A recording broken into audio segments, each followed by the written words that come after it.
안녕하세요. 디엑스플레이너입니다. 여러분, 2020년 여름, 다들 어떻게 기억하고 계신가요? 전 세계가 한순간에 멈춰섰던 바로 그 시간 말이에요. 그 시간들이 우리에게 남긴 교훈은 과연 무엇이었을까요? 오늘 그 기억들을 한국의 시선으로 다시 한번 깊숙이 들여다보려고 합니다. 모든 이야기는 바로 이 질문에서 시작됩니다. 거대한 위기라는 건 사실 그냥 비극으로만 끝나지 않잖아요. 우리 자신을, 우리 사회를 비추는 아주 커다란 거울이 되기도 하죠. 그렇다면 팬데믹이라는 이 거대한 스승은 과연 우리에게 무엇을 가르쳐 주었을까요? 네, 그 첫 번째 교훈은 바로 이겁니다. 하나의 위기, 그리고 하나의 인류. 팬데믹은 역사상 거의 처음으로 인류 전체를 하나의 거대하고 분명한 위협 앞에 세운 아주 특별한 순간이었습니다. 한번 생각해 보세요.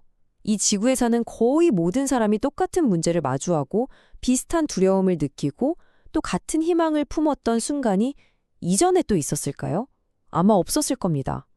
팬데믹은 국경 같은 건 아무 의미 없다는 듯이 우리 모두가 얼마나 깊이 연결되어 있는지, 그리고 마음만 먹으면 얼마나 거대한 집단적 행동을 해낼 수 있는지를 똑똑히 보여줬죠. 그런데 말이죠. 이 경험은 우리에게 또 다른 거대한 위기, 바로 기후위기에 대해 생각하게 만들어요. 기후정책 전문가인 톰 리벳카낙이 이 둘을 아주 명확하게 비교하는데요. 팬데믹은 물론 끔찍했지만 백신이 나오면 언젠가는 끝이 보이는 단기적인 충격에 가깝습니다. 하지만 기후위기는요, 만약 우리가 제대로 행동하지 않으면 이건 돌이킬 수가 없는 말 그대로 영구적인 변화를 의미한다는 거죠. 저는 이 말이 정말 핵심을 찌른다고 생각해요. 우리가 팬데믹을 통해 확인한 건 거대한 위협 앞에서 상상도 못할 규모로 뭉치고 행동할 수 있다는 우리 자신의 엄청난 힘이었거든요.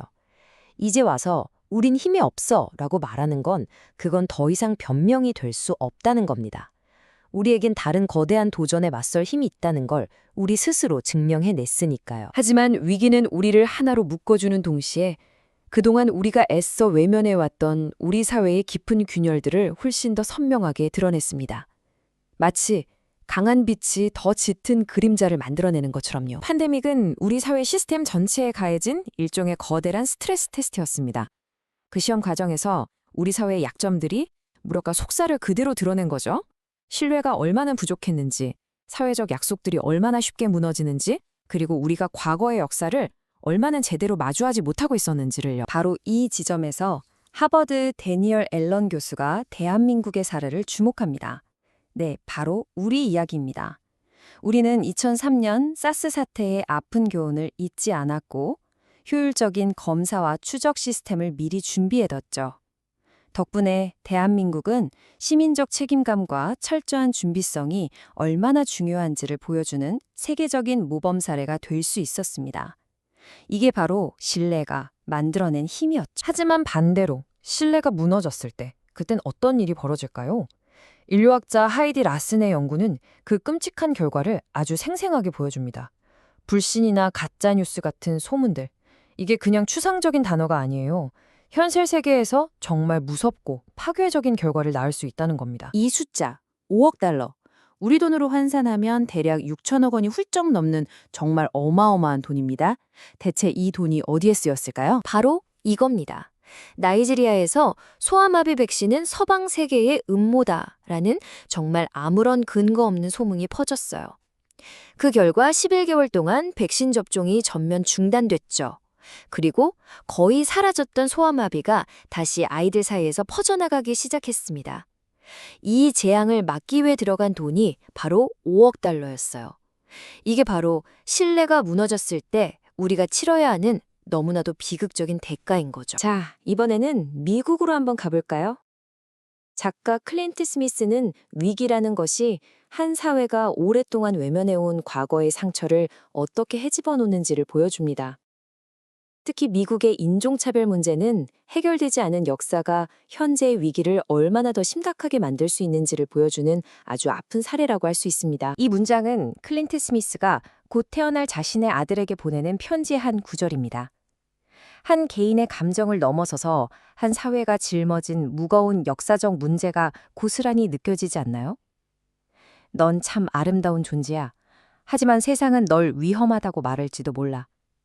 이 모순적인 현실을 과연 우리는 어떻게 설명해야 할까요? 자, 그렇다면 무너진 신뢰, 그리고 우리를 분열시키는 낡은 이야기들이 문제의 근원이라면 해결책은 어디에 있을까요? 네, 바로 거기에 답이 있습니다.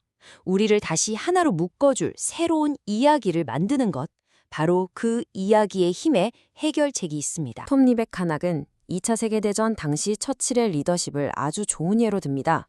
처칠은 영국 국민들에게 곧 끝날 겁니다. 쉬운 승리가 기다립니다. 라고 말하지 않았어요. 오히려 제가 드릴 수 있는 것은 피와 수고, 눈물과 땀뿐입니다. 라고 했죠.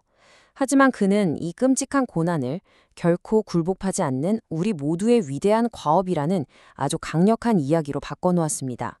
그러자 사람들은 그 의미와 목적을 위해 기꺼이 자신의 모든 것을 바쳤던 거죠. 그렇다면 우리도 지금 마주하고 있는 이 기후위기라는 도전을 다르게 이야기할 수 있지 않을까요?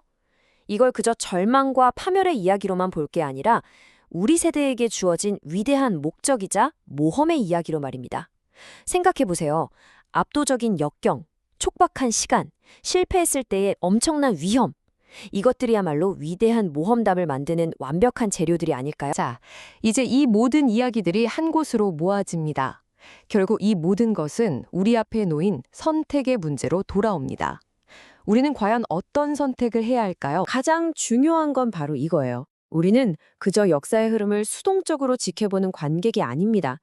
우리는 절망 대신 희망을, 분열 대신 연대를, 무력감 대신 능력과 협력의 서사를 적극적으로 선택하고 만들어 나갈 수 있는 주체라는 사실입니다. 그 힘이 바로 우리에게 있어요. 오늘 익스플레이너의 마지막을 장식할 이 문장 꼭 마음에 새겨주셨으면 좋겠습니다. 우리가 마주한 이 거대한 도전을 이겨내기 위해 필요한 건 막연한 기대가 아니라 완고한 낙관주의라는 겁니다.